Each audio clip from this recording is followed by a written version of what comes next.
Selamat datang di Erwin Tametompo Channel. Salam dari kami di Talaut, Tapal Batas Utara NKRI.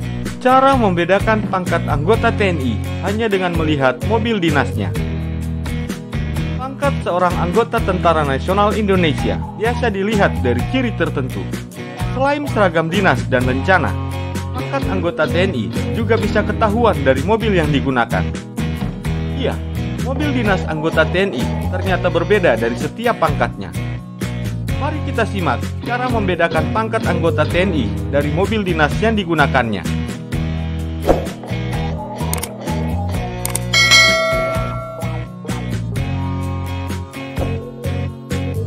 Anggota TNI akan mendapatkan mobil dinas dengan jenis yang berbeda sesuai dengan jenis pangkatnya. Banyak mobil-mobil keluaran terbaru ternyata ikut mempengaruhi mobil-mobil dinas TNI.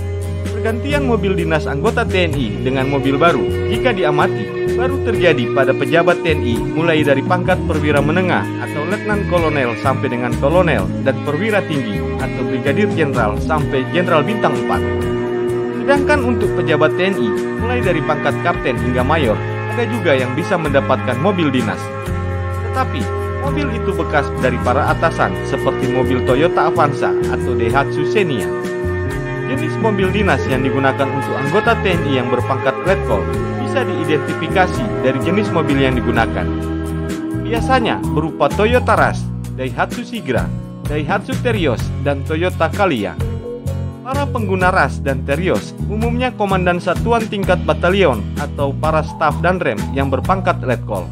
Sedangkan untuk para perwira menengah berpangkat kolonel menggunakan Toyota Avanza keluaran terbaru, Suzuki R3, dan Mitsubishi Outlander Sport. Tetapi ada juga kolonel yang menggunakan Toyota Fortuner karena bertugas di pasukan khusus atau tugas-tugas VIP lainnya. Untuk para perwira tinggi TNI, mulai dari yang berpangkat brigadir jenderal hingga jenderal bintang 4, semuanya menggunakan mobil yang sama, yakni Jeep Wrangler, yang harganya lebih dari 1 miliar. Tetapi, ada juga perwira TNI yang berpangkat kolonel yang menggunakan Jeep Wrangler, seperti Komandan Satuan Kapal dan Komandan Kopaska. Sebelumnya, para perwira tinggi yang berpangkat brigadir jenderal yang merupakan komandan satuan kerja dalam artian sedang memimpin pasukan tempur seperti Danrem, komandan brigade, komandan korps pasukan, selalu menggunakan mobil dinas jenis Toyota Fortuner. Namun, mulai dari tahun 2017, mobil dinas mereka diganti dengan jenis Jeep Wrangler.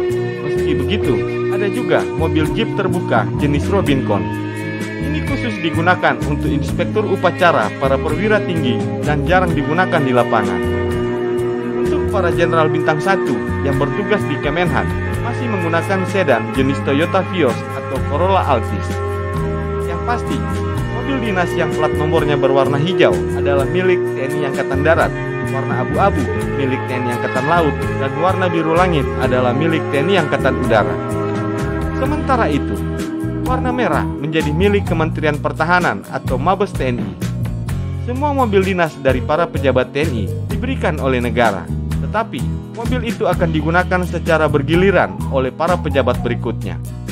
Masing-masing mobil dinas memiliki anggaran tersendiri, baik untuk perawatan maupun pergantian suku cadang.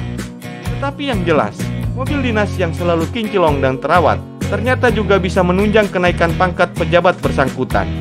Sebaliknya, mobil dinas yang kurang terawat bisa membuat pejabat bersangkutan kena tegur dan bisa-bisa terhambat kenaikan pangkatnya.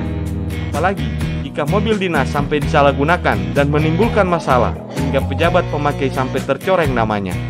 Bukan hanya pribadi pejabat TNI bersangkutan yang mendapatkan nama buruk, tapi mencakup satuan dan bahkan nama negara.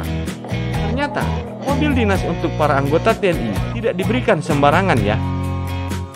Itulah cara membedakan pangkat anggota TNI hanya dengan melihat mobil dinasnya. Semoga tayangan ini bermanfaat dan dapat menambah wawasanmu ya guys.